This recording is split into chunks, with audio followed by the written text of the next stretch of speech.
এ আলো বিশ্বাসের আলো। এ আলো কোটি মানুষের জীবনে উন্মোচন করবে সম্ভাবনার নতুন দিগন্ত।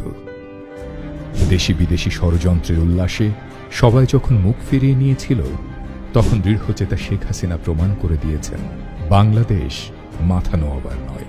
আমরা নিজেরা নিজেদের অর্থে এই সেতু নির্মাণ করব এবং আমরা যে পারি সেটা আমরা বিশ্বকে দেখিয়ে দিতে চাই। বলেছিলেন, আমাদের সেতু আমরাই বানাবো।